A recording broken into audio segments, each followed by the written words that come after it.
So the guys meet at home for a gym session or a recovery session on a Monday. And this was due to the schedule, the 7 matches in 8 weeks. Do their gym session, and then there's a meeting to kind of set out the week ahead. You know, a brief discussion maybe about who the opponents were, and we would link in. You're dialed into it. We're dialed into it, yeah. So and on speakerphone, or is it a bit more high tech than that? Well, You're we on don't. Skype? It's kind of a Skype, like it's Google Hangouts. So right. It's, like we don't talk. We mute our microphones to listen to what's been said. You can type in if you want. Mickey Hart here. You're listening to the GAA Hour football show. The GAA Hour with Colm Parkinson is brought to you by Paddy Power, home of the Money Back Special. I'm not finished yet. It took me a long time to get here. Okay, Conan and Conor, I forgot to do this last week, so we have to give our live show a mention. We're in Liberty Hall next Thursday. So if the hurling show went really well in Liberty Hall, it's a brilliant venue. So we have the Bomber Liston, we have Jack O'Shea, we have Sean Lowry, and we have Bernard Brogan, and they are going to talk a little bit about the 5 in a row, attempted 5 in a row in 1982. Offaly obviously scuppered Kerry's plans. Kerry were hot favourites. All sounds familiar, doesn't it? Mm-hmm. Kerry obviously started off their 5 in a row by beating Dublin in the first 2 games for that. So we have Bernard Brogan in there. Then we have Alan Brogan, Ger Brennan and Aidan O'Mahony, and they're going to talk a little bit about the 2011 final, and both panels will talk about the match as well. So we have a great lineup in store. So we have tickets on the website at the moment. Conan, sorry. On the website on sports.ie, you'll snap them up there for free. Okay, so listen, we'll see you all next Thursday night. Conor Sketches is doing a video as well. I was talking to him on the phone yesterday. It's going to feature Joe Brawley, Ger Loughnane and Conor McGregor. So you can let your mind wonder about what he's going to do with those. So I know what he's going to do, but after the last one with Loughnane, I have no idea where this is going to go. So Conan, you did something this week that I didn't think was possible. You made me interested in kick-out analysis, right? So you did a really good piece on the website about Dublin's press, and some of it overlapped on what we're talking about on the show, but you came up with solutions to it, which we probably haven't talked about on the show, which I thought was very interesting. So first of all, the Dublin press. We kind of know that, but you broke it down in graphics, which obviously makes it an awful lot easier to see, and the zones that they take up, and the 4 people to put across midfield, which you call the wall, which is Fenton, Macaulay, Howard and McCarthy. And basically in that zonal press, there is nowhere you can receive that ball really that you're not falling into a triangle of Dublin players. Yeah, because I was interested looking at Rob Henley. So I think we criticised him for rushing his kickouts and stuff, but when you look back, like, he tried to go long, he tried to go short, he tried to ping passes to the 45, and every single time, wherever he went, he was being nailed. He either hit the wall, a ball was floating to somebody in the 45 who were being mauled by 3 people around him, or if you went short, obviously you have 15 Dublin players to get around who are all pressing up and pushing you back. Yeah, and the important thing about this zone as well, Conor, you've read the piece, is that even if you go to the wing and it's not too long, the triangle will turn into a straight line and you'll be corralled down the wing. And I actually remember even Portlaoise last year talking about this. Let them have it and box them off down the wing where they run into a dead end. That's not unique to Dublin, but that's obviously another strength of their zone, that they're close enough to the sideline that they're going to trap you over there as well. That was the most noticeable thing for me from reading Conan's piece, and as you said, very well illustrated by the graphs. It just brought me back to actually watching the game 2 weeks ago, and I've never seen a more, like, Croke Park is a big pitch, but I've never seen the one team's half look so claustrophobic. Like, it might as well have been the size of a hot press. It's just like Mayo could not get out. And Conor made a good point about traps, is that, like, while Dublin, we might go on to talk about the man-to-man element, but if you're not going man-to-man, they'll just invite you into doing what they want you to do. And, like, it's not that obvious, because there's so other little options that you end up having to try to take that option, and then that's what they do. Mayo won 4 kickouts, I think, during that period. I think you mentioned in that 12-minute period after half time, but they might as well not have won them because they were under such pressure immediately. 2 of them immediately turned over into Dublin scorers. So like that, the traps element, I think, is fascinating as well. But it was good. I'm just glad that there were solutions at the end of it, because I was reading at the start, I was like, what do you do whatsoever? But thankfully, I don't think Kerry will play into Dublin's hands the way that Mayo did just after half time. Well, Kerry are the original innovators with this. So Dublin's big press is pretty much what they saw in 2016 and got confused about just before half time, and it's that crazy end to the game where Kerry, we'd never seen them commit 2 defenders and leave Dublin men free. So it was outstanding. Here's the thing that works against these teams and the Dublin press. You've got a half back line and a full back line, and they're running around and they're trying to get free, and the obvious thing to do is make yourself available. And Dublin don't even follow them. Like, you're actually wasting your energy because you're running towards another trap because they have them strategically placed. And then if the ball goes long to the wall, as you call it, to the fore, you've been making runs. You're not out there. Whereas the Dublin zone hasn't moved. They know that if it goes long, they're close to it. They have a player close to it. So all this frenzy of everyone trying to get a short one, it actually works against the time you go long as well, against the team who are trying to get free. Yeah, because we always talk about how good Dublin are at the breaks, and obviously that's because they're so hungry and they're obviously so athletic as well, but it's because they're not moving. Like, and as you say, the opposition are moving around and they're being honest. They're beating themselves. Yeah, they're genuinely trying to do something, but they're running out of the way, and then you're just placing these zones, and you'll see it like they're just passing men off. So if Colm Boyle, who did a few times sprint across the 45 trying to get free, it's just going from Kilkenny to Scully to John Small, and like none of them are moving, and Colm Boyle is never free because they're all in these positions, all close enough to him. It's not just that either. Space is at such a premium that the keeper, say Robbie Henley or Shane Ryan, the next day has to try and direct it exactly to the player that he's the intended receiver, as opposed to giving it to him on the run. Because if he gives it to him on the run, Dublin have that covered and they're getting it on the run and they have momentum. Yeah, actually Kerry did that against Mayo, where Mayo's receivers were stood under the ball and David Moran had a good run at it. And actually Brian Fenton at the start of the second half against Mayo, he never really manned up on anyone, but he had the trajectory sorted so that he'd arrived perfectly on time, made a few spectacular catches. So it's just they've any amount of bases that you want covered. So they do. Fingers crossed Shane Ryan has looked at your well, I'd say he has, but this is the one thing, and this is, you wouldn't have been able to illustrate this on the graphs if this wasn't predictable. Now, this is very, very predictable from Dublin, and this has been going on a while, and we've talked about it enough, and now it's there, on the charts, and this is obvious.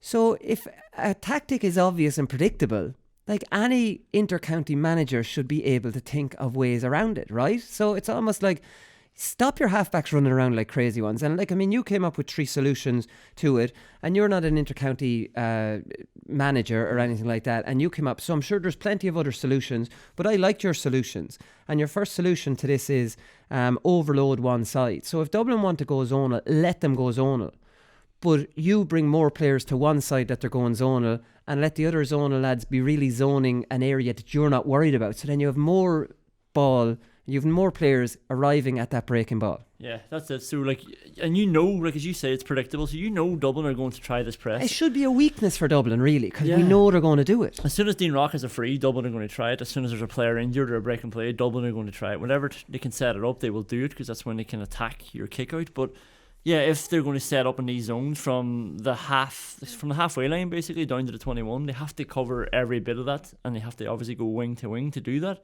So why would you try to compete against that when you know they've got every single part of it covered up? Yeah. So if you go to one side, all your players go to one side, your full back line can probably still stay in place to not be silly about it, then you've got men over, and it's not 2v1, it could be 4v1 if Dublin don't follow you.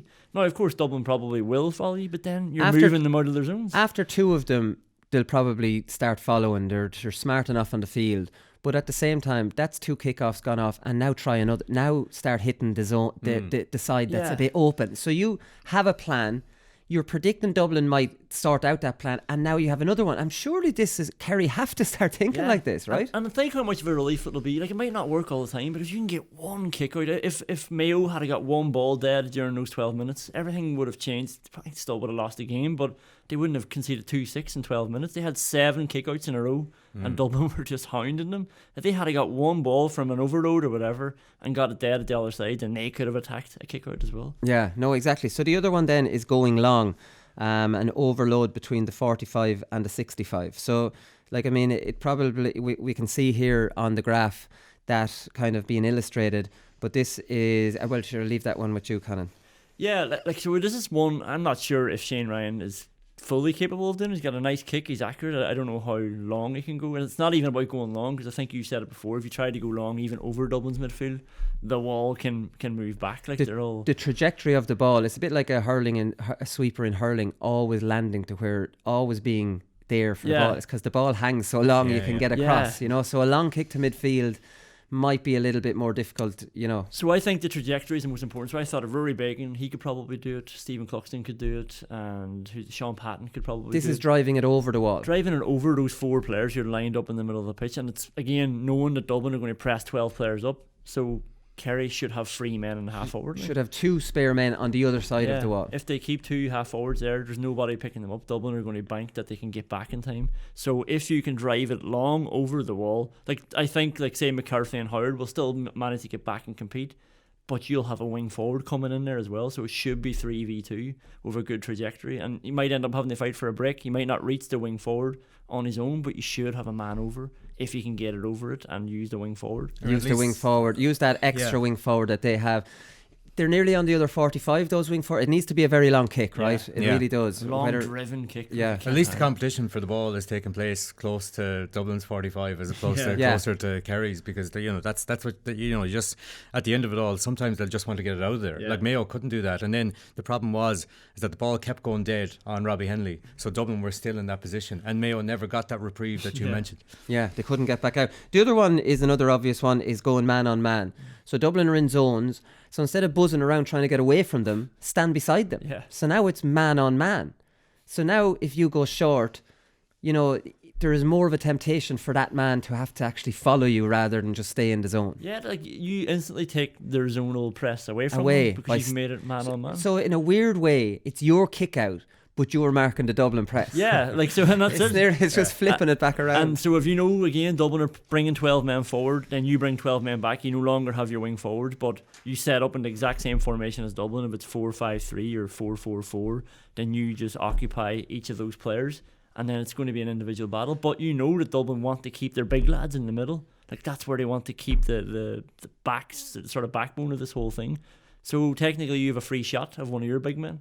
So David Moran can go wherever you want him to go, because Dublin will instantly want their big men there. Yeah. So you can bring David Moran down and place him in Niall Scully's zone, and it's a 50-50, but you fancy Moran over Scully. And again, it'll work once or twice until Fenton follows him. But again, it's making Dublin think. It's making Dublin's. Let's repeat this. This is so predictable that there is no tactic that's predictable should work. Am I right or wrong? In any other part of the game, something that's very obvious will be torn apart or will be figured out, right?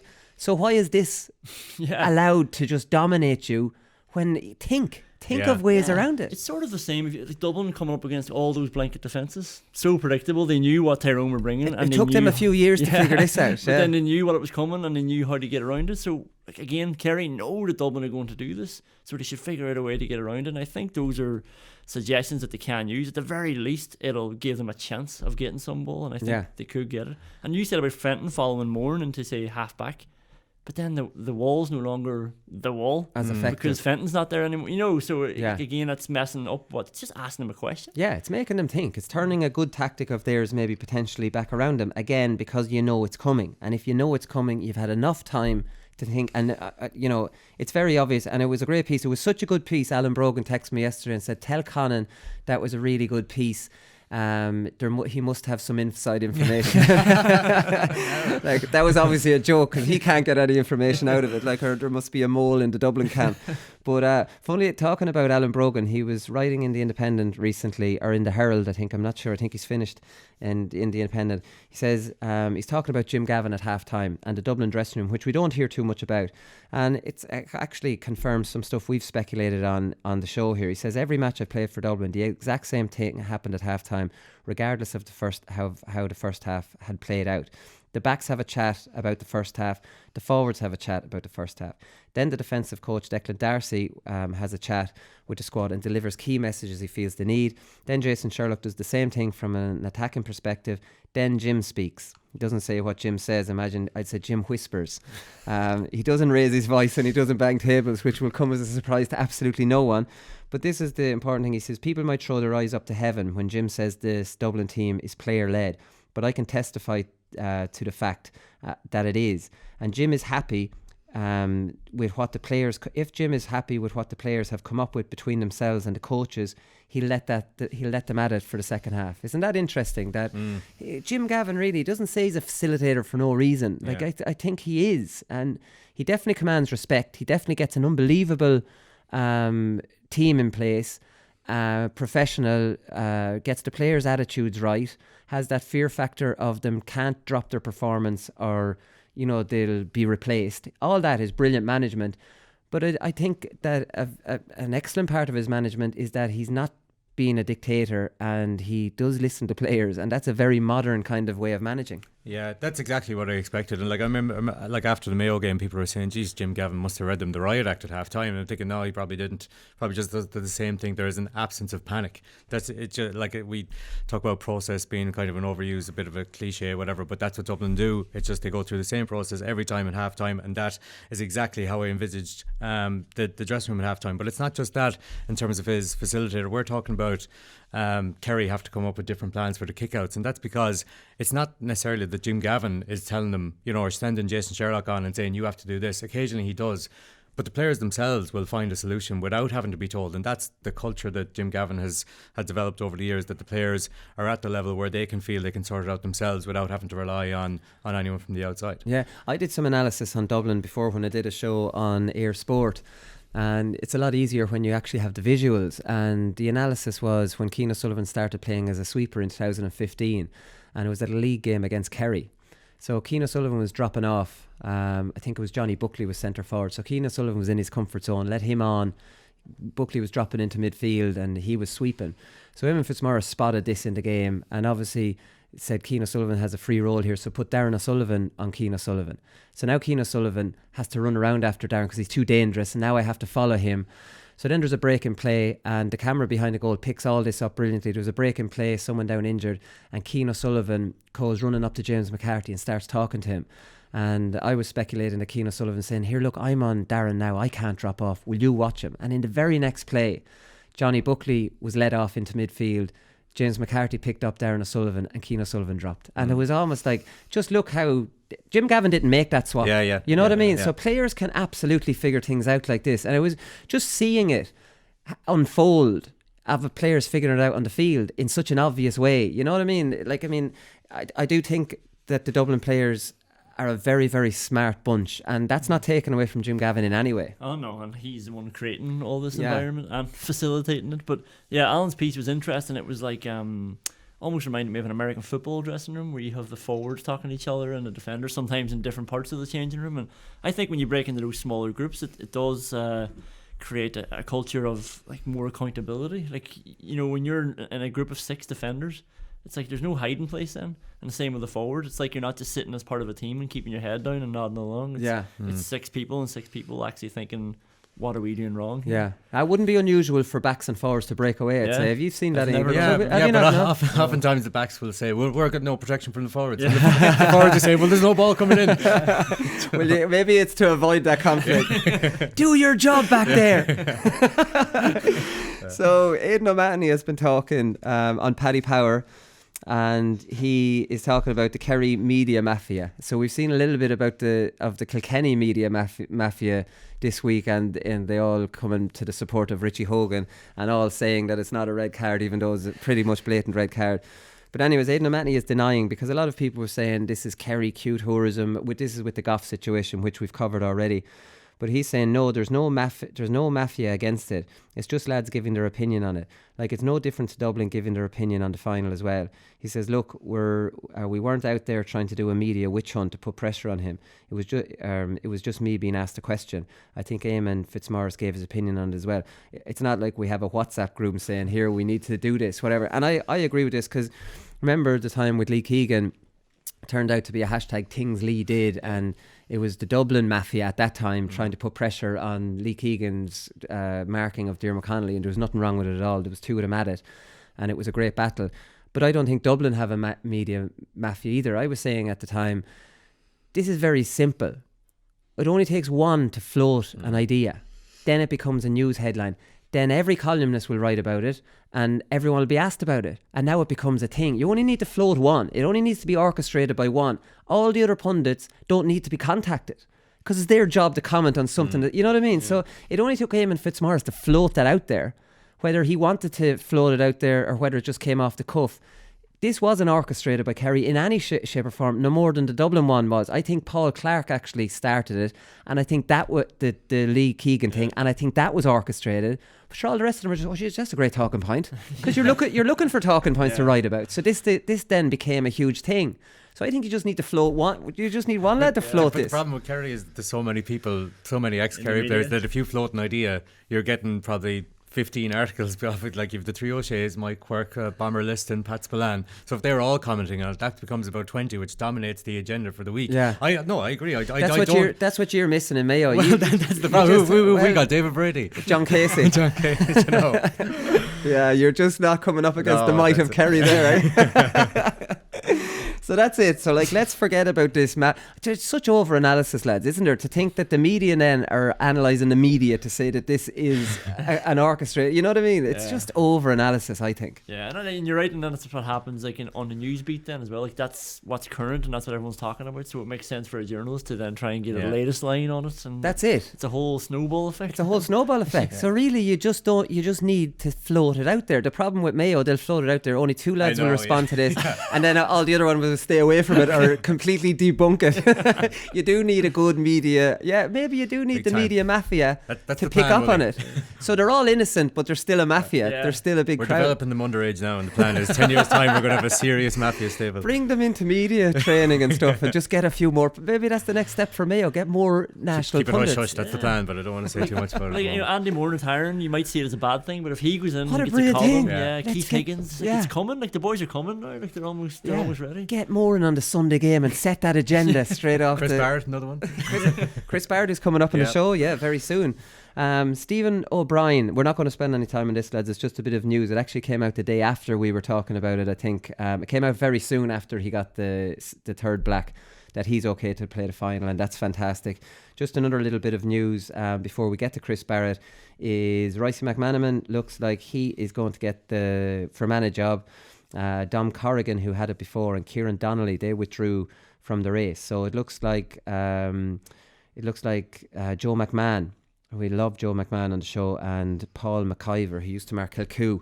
He looks like he's going to be on the management ticket. So it'll be interesting to see how Ricey approaches Fermanagh. We know he's in with Rory Gallagher, who's got a very distinct way of playing. Whether Ricey moves on from that and maybe brings back Tomás Corrigan and these different forwards and actually goes and plays to maybe Fermanagh's attacking instincts. Like Paul McIver would be a serious coup. We were talking about the Derry job a while back, and I mentioned him as one of the favourites for it. Right. So if Ricey's getting him in his backroom team, he's really respected in Derry. He's Brian's son. He's managed Arbo in Tyrone, so maybe Ricey knows him, in the Tyrone circle. Yes, that's a very strong management team then on paper. Anyways, another bit of news is poor Stephen O'Neill is gone from Tyrone. I don't know if this is on the back of Watergate. How can you stay with a team after trying to poison Kerry players? His position was untenable. Yeah, Tyrone have just hung him out to dry here. Tyrone washed their hands off the whole thing. He hasn't got the bottle. So that's it. So that's interesting in that Peter Donnelly, who's their strength and conditioning, he's gone to Ulster Rugby. And I thought that was an interesting one as well, because when you look at Tyrone, from a strength and conditioning point of view, they're up there with Mayo and Dublin. And I'm not sure every county is up there, and he's gone to Ulster Rugby. Brian Cullen's come from Leinster Rugby to Dublin, and Dublin are on a different level as far as I'm concerned. So I think strength and conditioning expertise and getting really good ones, I think that's really important, that the big counties, Barry Solon obviously was with Mayo, and he was with Laois when I was there, and he was very good. That's a really important appointment now, more so than ever before, I think. Yeah, absolutely. And Donnelly had been there for years, and Donnelly went into the strength and condition not long after being a player himself, so I suppose there would have been a relationship with a lot of those teams. But just to kind of re-emphasise that point, Tyrone, Mayo, Dublin, Kerry even, and Kerry brought it in, I remember. Kerry are only getting there, yeah. But Kerry started when it was Pat Flanagan, I think, was brought in under Jack O'Connor. This is mid-2000s, and Kerry were a level above because they had their strength and conditioning at a level above what was there at the time, and that's been brought on a level since, and it's been embraced by the big teams. And it's only when it comes to Croke Park that we've really noticed in the last few years. I think Roscommon have been at the receiving end of a couple of hidings, and they've actually looked, they haven't looked at the same level S&C wise as the other teams. So, and it takes years to build up. And if you're I would imagine if you're constantly changing the S&C ticket, they're probably coming with different ideas and stuff like that. Whereas what's common amongst the bigger teams as well is that there's been consistency there through Barry Solon for Mayo, Brian Cullen for Dublin, and Peter Donnelly for Tyrone. So you'd imagine that he got a really attractive package with Ulster Rugby, full-time professional team. So their replacement would be really important too. It will. And I remember reading before about the All Blacks. See, strength and conditioning is really important because rugby went through the same evolution, and it went from big massive fellas, and the All Blacks are market leaders in everything to do with rugby. And they started moving away from the big, huge, muscle-bound players to more agility kind of based, strength still, but more power and agility. And they have the connection with Dublin and the AIG connection, and they meet each other. They've met each other at photo launches. You know, when Dublin meets the All Blacks, and I'm sure there's a meeting of minds there, or maybe expertise being passed on, because I see Dublin on a different strength and conditioning level to everybody else. Yeah, I nearly think the strength and conditioning coach should be independent to the manager. Like the manager comes 2 years, 3 years. Like there should almost be a coordinated. But that's Brian Cullen. Brian Cullen's there as an employee of the Dublin County Board, regardless. You know, as long as it's in tandem with a style of play as well. Because the strength and conditioning might, he might be looking for more athletic players or stuff like that. So there has to be a relationship there. I would imagine a correlation. Yeah, there has to be some sort of. Yeah, I take your point, but you're right, Conan. That's the way it's going. That the county board employ a strength and conditioning coach, and they work throughout all the ages, and obviously there is some crossover with what a manager wants as well. Anyways, we want to get to Chris Barrett, so there's only one talking point left, and that's Tomás O'Shea was tweeting about this. So there is a guest house, and it is a pub formerly owned by Mick O'Dwyer, and it's been turned into a bed and breakfast dedicated to Mick O'Dwyer. This is like hell for me. I'm only joking. Mick all right. So all the beds, all the B&B rooms are numbered 1959, 1962, 1969, 70, 75, 78, 79, 80, 81. No 82 there, of course. 84, 85 and 86. That's one bedroom number for every one of his All-Ireland wins as a player and a manager. The walls of the halls and bar, restaurant or rooms are completely covered with photographs and memorabilia of Kerry's golden years. So anyone wants to go down and have a look at that. I don't know why I'm giving them the promo. Maybe I thought it was interesting. I thought there might have been a leash room here somewhere. Or Colm Parkinson picture. It's not just the bar and restaurant room. I just had a quick look on its website. So it's 12 rooms. Every room has the result, the year, the result, and the attendance written in pretty big letters above the bed. So you'd really want to be a Kerry fan, or else you'd probably no place there. You probably would, wouldn't you? Yeah, you probably would want to be a Kerry fan. Then again, Mick appeals to everyone. He's got that legendary status where you might want to go down. You might want to go down and kind of maybe bed hop. Maybe get a different room every night and actually get the experience of have a 13-night holiday and just book into a different. We're talking nonsense here. Let's get into Chris Barrett.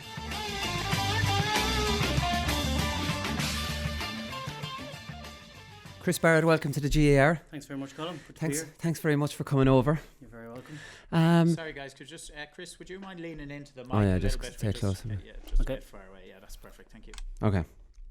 Chris, welcome to the GAR. Thanks, Colm. Great to be here. Yeah, exactly. Come here. I suppose we're 2 weeks on from the Dublin game now. You're a very busy man, which we're going to get to. You have a busy routine. Mm-hmm. Do you move on easily from matches? You know, have you kind of parked that and moved on? I think at this stage, yeah, you kind of have to. I don't think you can fully park it. The week after is always very strange. It's just like a full stop. And from training all year, and especially the schedule we had in the last, I suppose, 2 months. Just the next week is just, okay, what the hell am I going to do with my time now? You've too much spare time. Too much time, and you're thinking about the match, obviously, and just thinking about, what you could have done differently. But no, I'm fairly quick to move on. You can't really dwell on it that much. So it's very much, it's in the rear view mirror at this stage. Yeah, I suppose, because it was a competitive game all around. Just to quickly talk about that Dublin game, it was that 12 minutes that kind of ended the game, really. Yeah, I guess the first half kind of went along the lines that we've been hoping that it would go. We went into the game very confident. I remember when the week before, the leading up to it, I was just buzzing. I was delighted to get back in there against them and get another chance at it. And felt very confident going in. But first half went along the lines, as I said. I think we defended well, set up our structures well.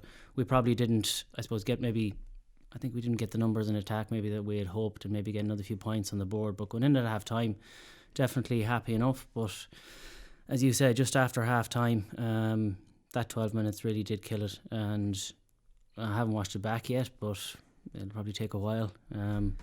Is there any regrets that you didn't go down injured or someone didn't? You know those old tricks or the old contact lenses trick we see goalkeepers using and stuff. Because I know from experience when Dublin score a goal, your brain scrambles. The stadium's alive, and you might not make the decisions that you would when your brain isn't scrambled. You know? Yeah, it's really the goals that kill you. We even said at half time, look guys, let's make sure we keep them out. Don't let any goals in. But I think it was a mental lapse of concentration really on our behalf. We made a few mental mistakes and mental errors. And the thing about Dublin is they just capitalise on it. And we knew that we'd have to be, on top of our game for 70 minutes to beat them.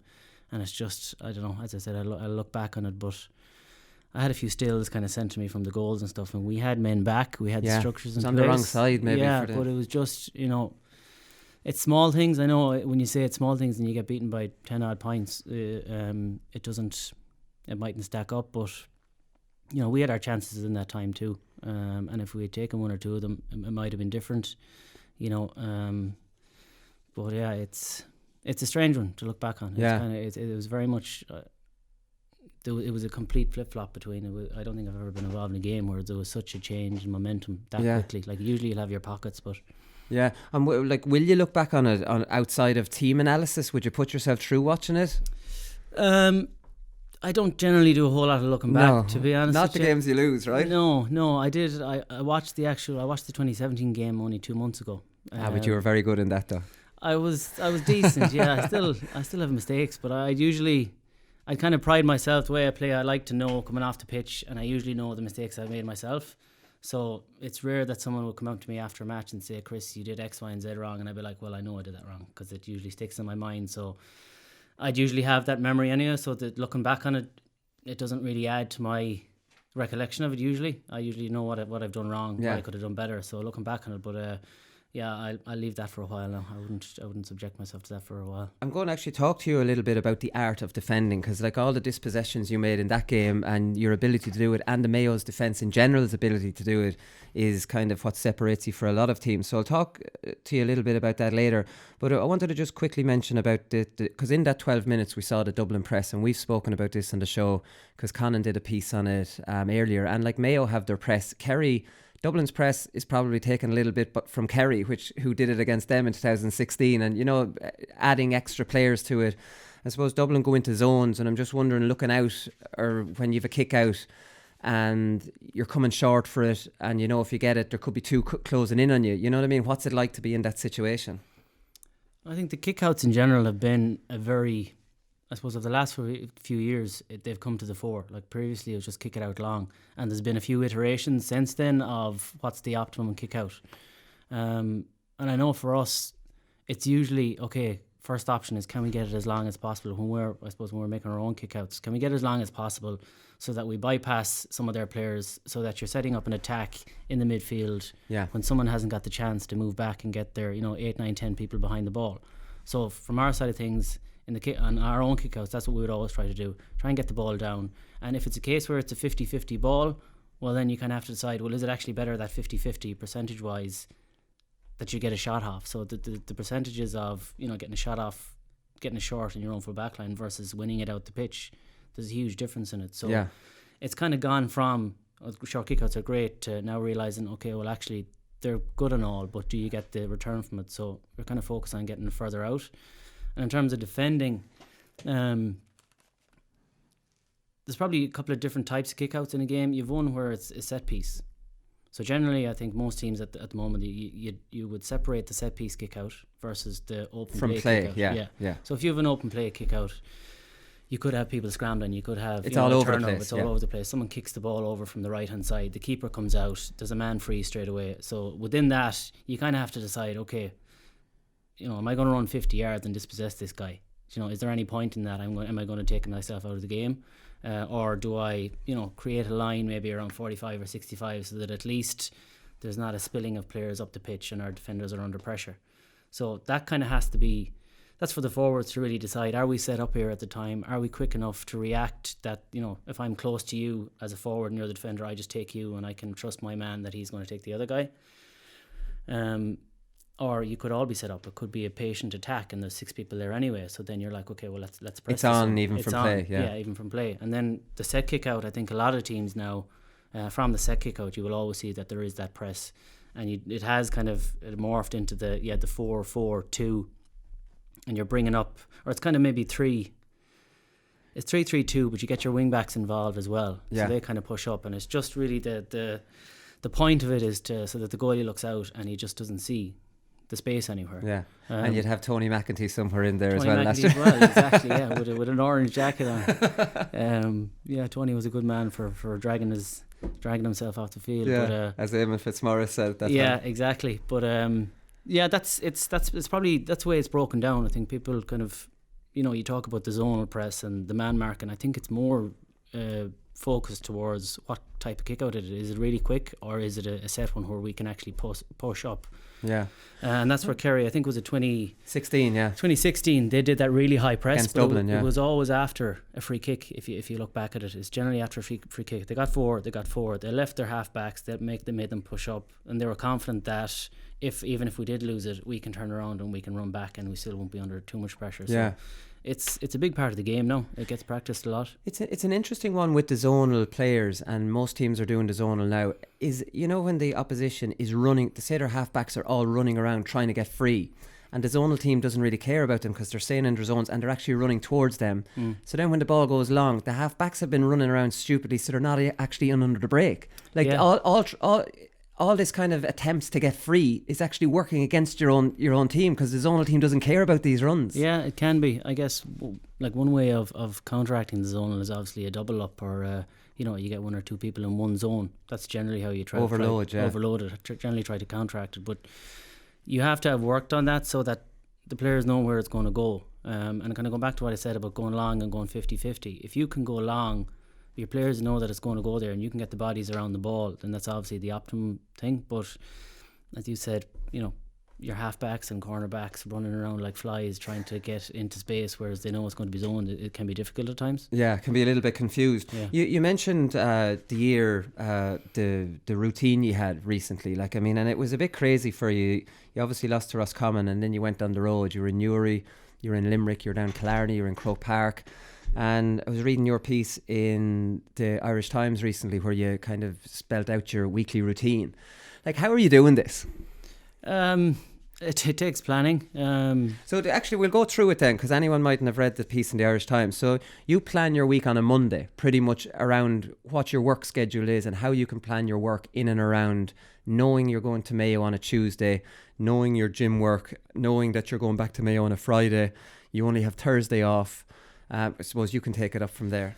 Yeah, and I have the guys in the management team pestered as well weeks in advance, wondering, is it going to be Tuesday or Wednesday? And they're like, well, why do you need to know that? Well, I need to make sure that I can get off that afternoon. But for the last few weeks, the schedule is probably a little bit different in that we're playing matches every weekend. And funnily, the more matches you play, it's actually easier on the schedule, because it's once during the week generally, so it might be a Wednesday.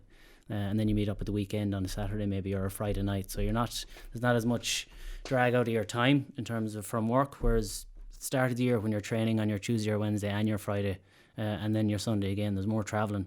But in terms of setting out the week, it's really sitting down on a Monday morning. Work, I suppose, comes first. It has to, and scheduling out all your meetings, what you need to do, key task, prioritising.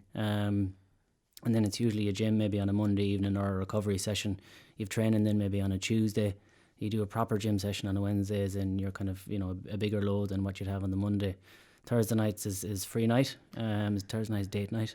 And then Friday, if it's a normal week, it'll be down home on a Friday afternoon, leaving around 3 o'clock. Yeah, so that's it. And on Tuesday you leave work at 3 o'clock as well, so you have to go in earlier. Your bosses, do they understand? Yeah, it's really about managing my own time. I'm lucky in the job that I'm in. It's kind of, I manage my own diary, manage my own projects, so you have autonomy there to make sure that everything is done, and it's down on me to make sure that the work is done. So if that's coming in early or staying in late or doing a bit of work on the bus or sending a few emails, it's just about getting it done. And in fairness, there's there's that responsibility on you to make sure that it works. But also you're thinking about sleep, you're thinking about diet, you're thinking about, the lead up to the match.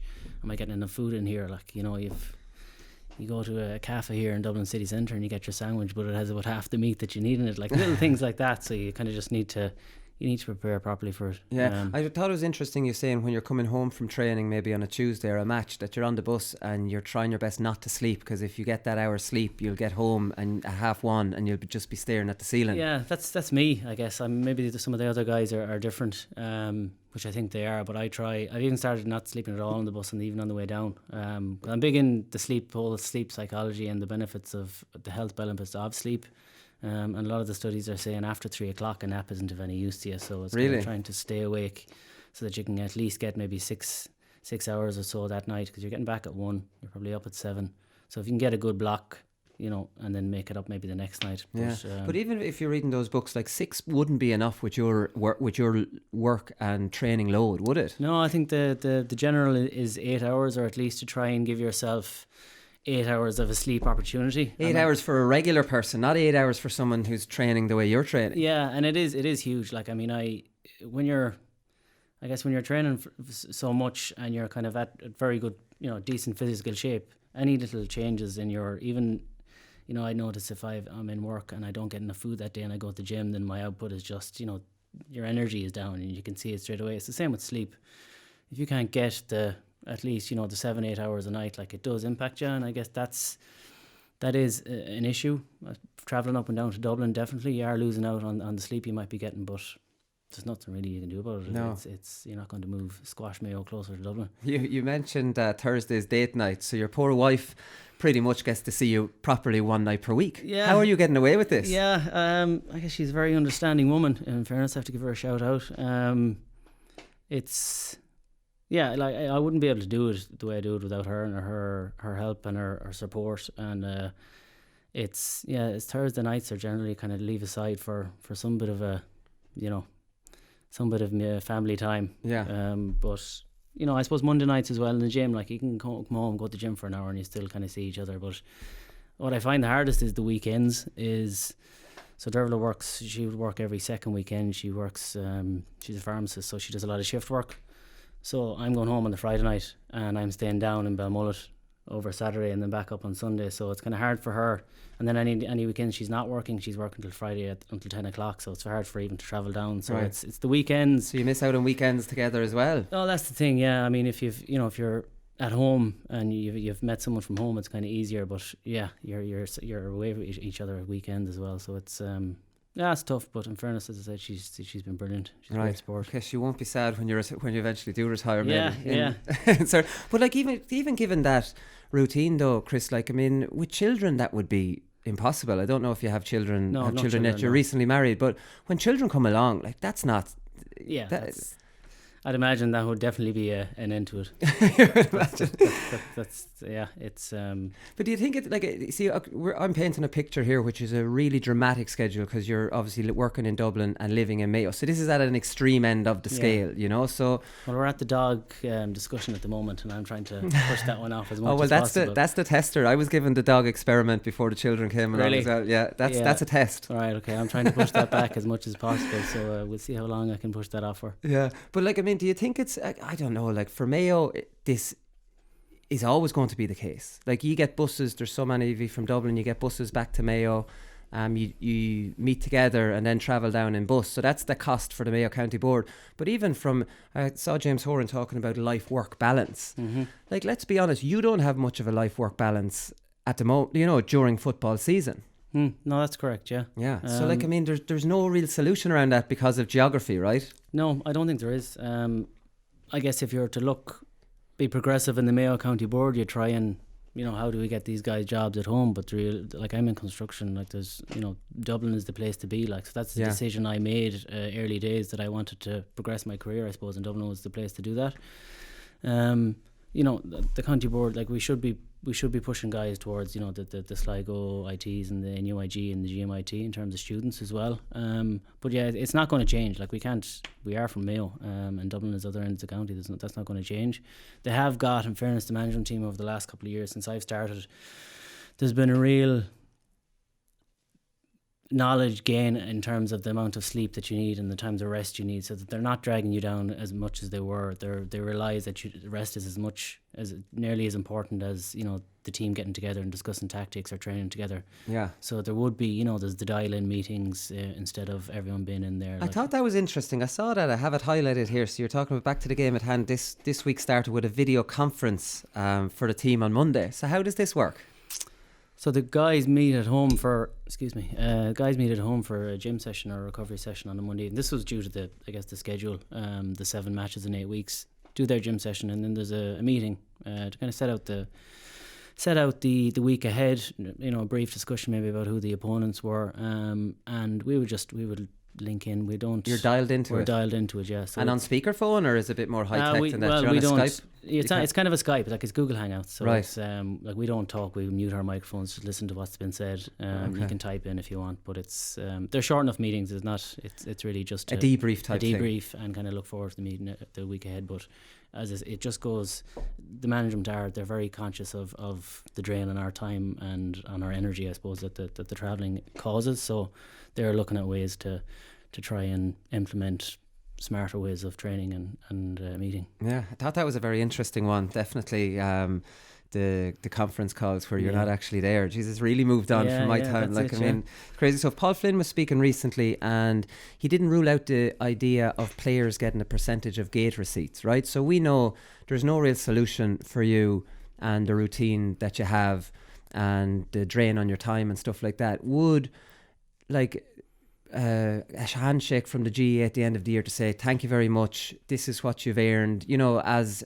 a percentage of what you've generated, would that make the commitment easier? We know we do it for the love of the game, but has it gone to the point where what you're dealing with goes beyond love of the game and what you're trying to get, you know, you're giving up? Yeah, I think it's the topical question now. I do think you know, I mentioned it in the article, I think we have got to a stage where something has to be done. I'm not sure if we want to retain the integrity of the GAA as an amateur status, an amateur organisation, which I think we should. I don't think there should be a move towards professionalism. It'll just ruin the whole community ethos, the whole, you know, it's all that's about full-time professionalism. That won't happen. That won't happen. But like, for me, I'm extremely lucky that first of all that I'm, you know, born in Mayo, a huge football county, and that I grew up in a time where we have excellent players and we have been competing for the last nearly 10 years now. So for me, the commitment, it's an easier decision to make. Do you know, I know that there's a high likelihood that I'm going to be involved in the biggest games at the end of the year, and that's a huge draw. Like, you know, you've played in the big games, like it's a buzz that you don't really get anywhere else. But I think it's for the guys that are not as lucky as that I've been, for teams that maybe start out the year that don't even have much of a chance of winning a provincial championship. So how do you make sure that guy, you know, how do you make sure that he's incentivized not to go away to America for the summer or, you know, concentrate in his career, which I think everyone should be anyway. So there definitely needs to be something that, you know, that promotes the competitiveness in the inter-county game. First of all, we don't want 1 or 2 teams or 3 teams, you know, heading off into the distance and the rest of them just, you know, backing up because either the players don't commit or they don't have the resources or the funding. So I think it just needs some joined up thinking from both the GAA, the government and the GPA as to how do we maintain the structures and integrity as it is, but be cognizant of the increased demands on players. And in terms of payments, I know, you know, that's one option, the gate receipts, but the tax relief is another one that's been thrown around. I think the GAA as an organisation, I think a lot of it, and rightly so, goes back into the grassroots and goes back into the, you know, the underage structures and funding for clubs. I think, you know, I think it's about 60 or 70 million of our turnover. Like, I think a lot of it comes from the gate receipts. Excuse me? 80% is gate receipts, I think, of the revenue the GAA makes. Is that high? Yeah. Okay. But I think that's rightly so. That should go back into the GAA itself. But I just think there should be other ways of looking at it. And I do think that something from the government could be something to look at. Like, I think there's 3 million in grants from the government per year. You know, could that be looked at in terms of, you know, some form of a relief? I'm not sure what the answer is. Yeah. But I do think it needs to be more than just, you know, giving out that the GAA are making so much money. The GAA are an organisation that needs to feed, you know, a lot of mouths, like, and it's, if you're taking that away from the board and oak structures, then that's not the right thing to do. But like, the benefit to the economy that the inter-county scene has, I think it sometimes gets lost in translation between the GAA and the government, and I think it could be, I think someone just needs to sit down and try and thrash out something that's good, the best for all sides. You were making the point of like obviously the match in Castlebar, and Jesus, I was there because I had been at a show in Westport on the Thursday night, and I stayed down, and I got to the game because I was at a loose end on the Saturday, and I got there at 3:00. I had to park nearly 2 miles out the road. Crazy stuff, crazy crowds, and the benefits for Castlebar and the economy, and like every match, the pubs, the shops, the trains, the buses, all these things, and like you're saying, the benefits to the economy. And this is for 4 or 5 months in all parts of Ireland. It really annoys me when you see people comparing it to Olympic athletes and they're amateur. You're not comparing like with like. They're not generating this type, of money. So you can't start comparing an Olympic hopeful who's hoping to train in the future in the Olympics and be sponsored. Let's be honest, it won't be amateur if they get to it the highest level. And you're comparing that where no one would realistically, no disrespect, watch them perform with GAA intercounty players who generate millions upon millions. It's such a disingenuous comparison. Yeah, I think you're always going to get that. But I agree. I think the GAA as an organisation, like it nearly embodies what Ireland is about. Like it's worldwide now as well. Like the amount of views you have, like James Carr's goal gets how many views on that was on crazy. YouTube. Yeah, it was crazy. But no, I definitely agree. I think the benefit it has, it needs to be weighed up. And I think if you wanted to do and let an economist go and do a review of the actual benefit, and that's leaving aside even like the health benefits and the social benefits for, as I said, the young kids in Borden Oak that are all playing with each other. Like that's what it's all about. And the inter-county scene is the funding structure for that.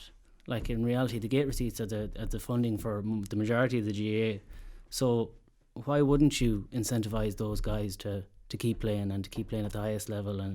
And if you incentivize it, then hopefully it'll become even more competitive, and there'll be better games and better quality games. So it's everyone wins really in my mind. You're selling me a bit more towards the tax breaks rather than take the money off the GAA. I was more like almost like the GAA accepting that you're doing this for us and you deserve something, but I do accept the benefits to the economy as well. Yeah, but the GAA can, they could act on your behalf as well. I mean, like they have a lot of big partners there. Like why can't there be a partnership with the insurance companies so that you get free car insurance, or a partnership with SuperValu? Why can't that trickle down to the players so that they get some kind of an incentive for going to SuperValu and getting your shop free? Like, so I think there's a lot that can be done to make the life of an inter-county player more appealing, and I think that's where I was coming from. That it's not a case of hand out, give me the money here, but I think it's a case to improve our game and to keep it.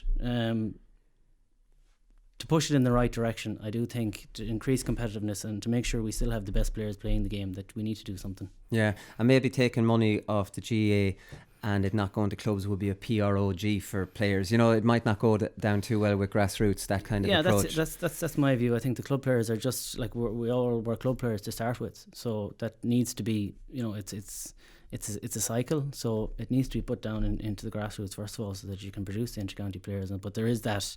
You'll have the begrudgers that say, what about the volunteer in the club that's not getting paid and he's doing it for the love of the game? But in reality, like that volunteer might have a child that's benefiting from, a development officer that's coaching them, that's getting paid from the GAA, that is coming from the inter-county team. So yeah. No, that's true. Come here, you made a comment about James Horan. James is a confident guy, and we know that. Like, he's confident, very confident. I was just wondering, like, say, obviously you won the league, and his message to you, and he's always been confident, a really confident manager, bordering on cocky, but not in a bad way, just supremely confident. Like, how does he regroup yourselves when you lose to Roscommon? Because you would never have lost in Connacht under his management before, and he's exuding this confidence, and now you lose to Roscommon. How does he keep that confident persona but try and regroup the group? Yeah, that's a good question. I think James probably had to rethink after the Roscommon game as well. As I said, he had kind of gone through the 2011 to 2014 time, kind of steamrolling through Connacht. Yeah. And maybe James came in thinking, this is what's going to happen again. I'm just going to do, a lot of what I did before, improve it a little bit, and we're going to steamroll to Connacht and everything will be fine. So I'd say after that, I'd say he probably had a few hours or a few days of thinking, okay, well, you know, what happened there, and it probably hit him a little bit, I'd imagine. But I suppose his confidence comes a lot from the players that are in the room as well, which is kind of what he tries to portray and get across to us, that there's extreme talent, you know, within the Mayo dressing room. Like, we have some of the best players in my mind of all time. We've got countless all-stars. So his confidence is really in us as people, and I think sometimes he thinks that we don't see that ourselves, and that it doesn't come out on the pitch. And that's really where he kind of starts with his management side of things, is making us all aware of how good we can be. And then I guess he needs to have confidence in his own views as well. Like, if he's not clear on his own plan and his goals and what he's going to do, then it's very, very hard to portray that onto the players. So that's something he's very good at. He's, you know, he forms his opinions and he kind of sticks with them.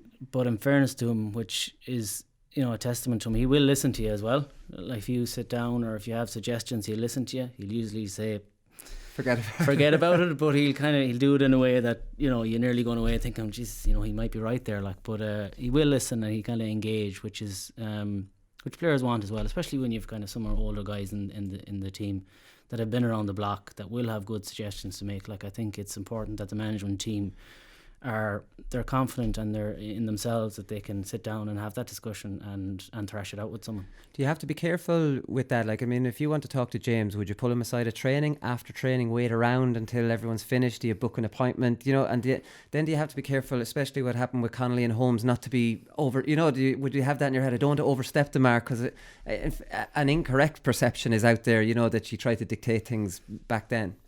Yeah, that's we won't go into that. No, I'm not trying to bring that up. No, but it's, yeah, you have to be.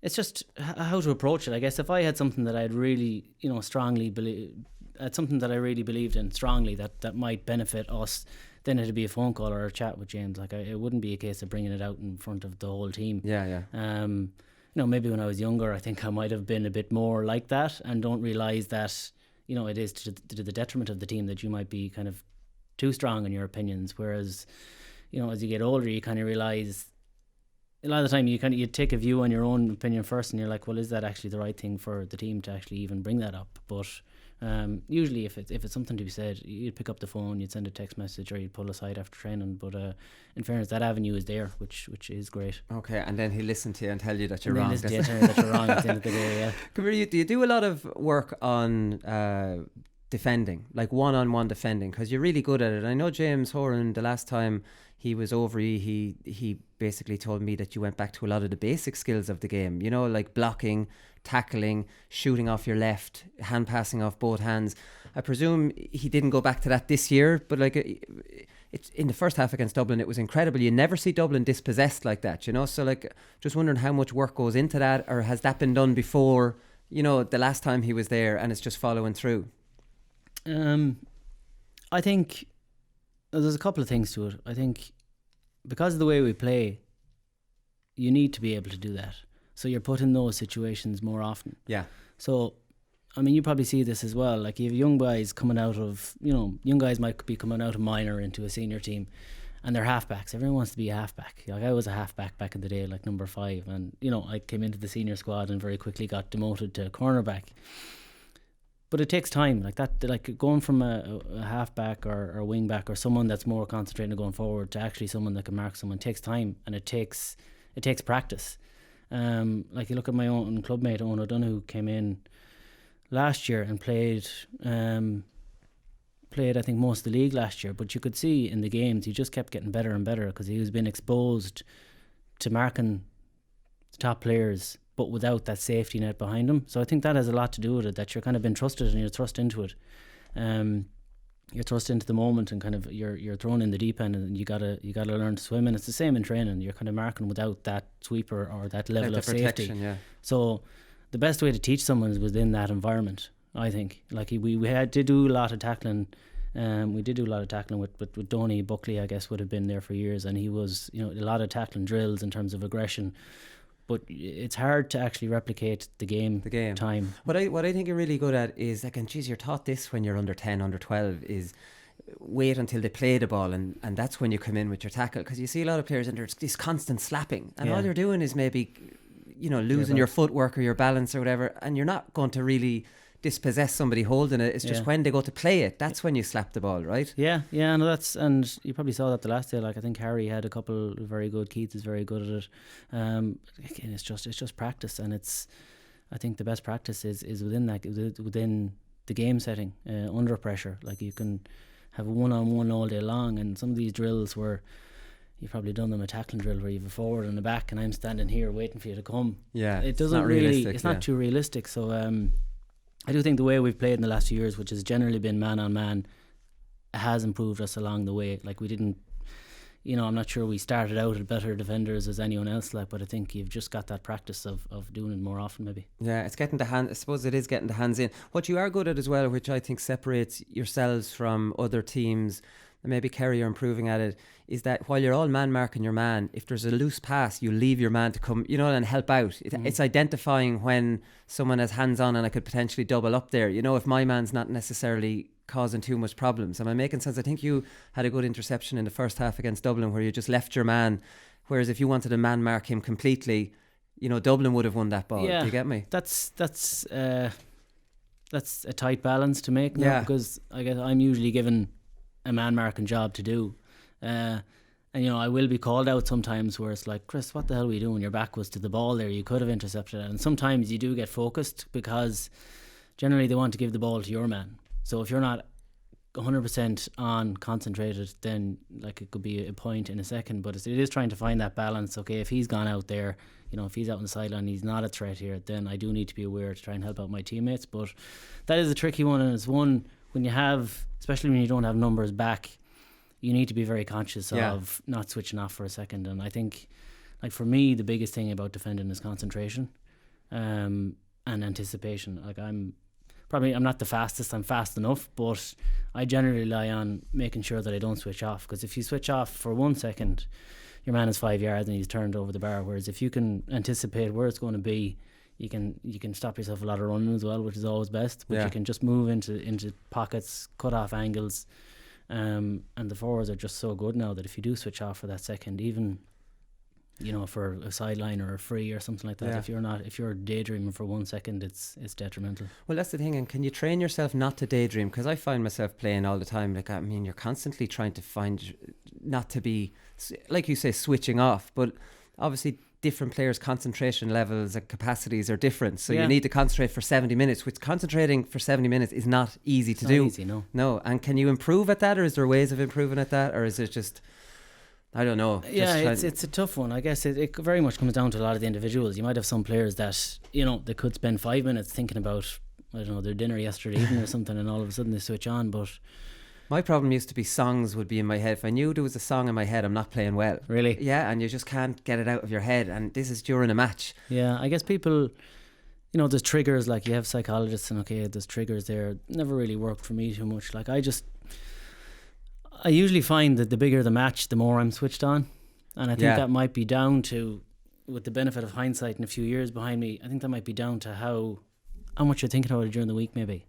And not thinking about, you know, the bad things or making mistakes or something. You know, there's this perception that if, you know, will you know, keep your head down and don't think about it too much, like, you know, and, you know, do other stuff. But for me, the more I think about it, I think visualizing the more I'm maybe, visualizing it, or if, you know, you're in bed at night and, you know, you might know who you're marking and it just pops into your head. Like, I think that for me, I think is probably would help the concentration. It kind of heightens you a little bit. If there's a player down injured, would you allow yourself to switch off for a second, or are you still staying in that, you know, in that zone and hand on your, making sure you're close to your man? You try and do it for as long as possible. And if you switch off, you know, if there's someone down, you can switch off for a second, that's fine. But it's nearly like, as you said, a trigger to get back into it again. Like, you know, you're a forward, like you don't like being someone kind of on you the whole time. Yeah, like, no, even in a break and play, it does get into it used to annoy me more than anything. But if I'm annoyed, that's what you want, right? Exactly. Yeah. You're just trying to impose yourself, and you're just kind of get into their personal space, and it does take concentration. Because if, you know, you could be standing there looking at the ball, and as you say, you're not switched on, but you could be doing something that might impact on you for the next run you make. You might be like, so that's too close to me, I'm not going to get that. Exactly. Finally, do you think the game is moving away from the zonal defences? Like, I mean, you never played it. Now there's times when you'll have men back and Dublin, but that's when the attack is really slow and you drift back. Kerry are similar. Like, the good teams are not playing that style, and I think Tyrone are moving away from it, Donegal a little bit as well.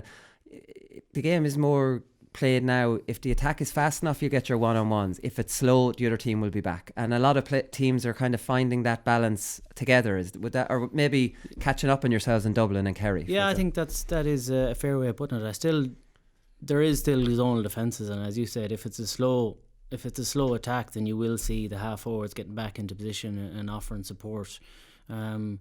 But it has changed, I guess, and it's a constant evolving of the game. Like, you kind of learn, like back in the Donegal kind of patented, and Tyrone the panel blanket defences.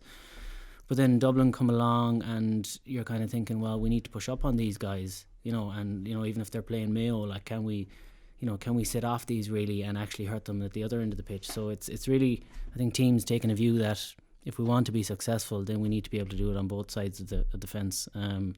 But I think it's getting to a good balance. I think you see, like, if we will naturally come back as well if it's a slow attack from the opposing team. You'll have your half forwards will probably come back and help out, but you will always kind of try and say, well, look, guys, let's as much as possible keep 3 or 4 up there so that at least there's an out ball. So I think there's still a little bit of work to be done. Sometimes you'd have, even let's say Donegal, like, I remember looking up once or twice and they'd obviously done it on purpose, but when the cornerbacks just ran straight up the pitch to pull Killian and Darren Cohn away, and they were in behind me, I remember at one stage, and I was just thinking, we don't want Killian in there, we don't want Darren in there. So that's a new fad now in the last few years, where the cornerbacks are taken off. And we were wondering on the show here, why do they follow them? Like, David Clifford pawns him off. Have you noticed the way Clifford won't go back past the 45? He'll go that far, and I would like, that's the right thing to do. You don't want your corner forwards wrecked. I would agree. I think but it needs to be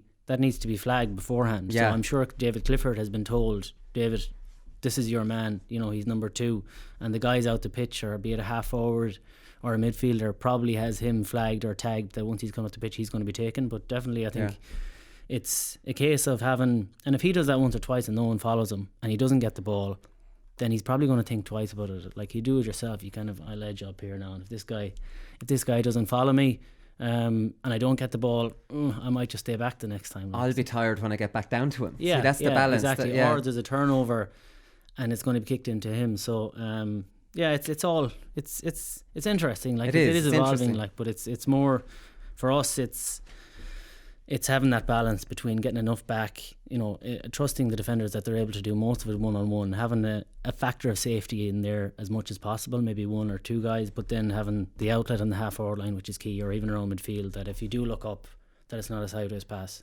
Yeah, that the option to move it on fast and get the one-on-ones is there. That's the important thing, I suppose. Finally, James Horan said there's no question there'll be changes to that Mayo group next year.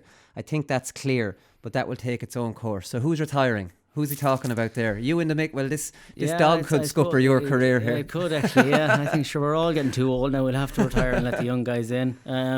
I don't know. Look at this. You don't have to name names, but I'd say there'll be 2 or 3 maybe that might not go back next year. Do you think, or what's your instinct? I don't know. Honestly, I don't know. I guess it's up to all the individuals to make that decision. Everyone has their own different, agendas and lives, stuff going on in their own lives. So it'll be their own decision. And I think if they do, they do. I think no one can begrudge any of this Mayo squad a healthy retirement. Like, so. We'll see. We'll come out over the next few months, I'd imagine. Yeah, we definitely will. Listen, Chris, thanks very much for coming in. No problem. That's all we've time for. We will be back next Wednesday with a studio preview show, and then obviously we're in Liberty Hall, like I was talking about at the start of the show. That'll be next Thursday night, so we'll talk to you then. Good luck.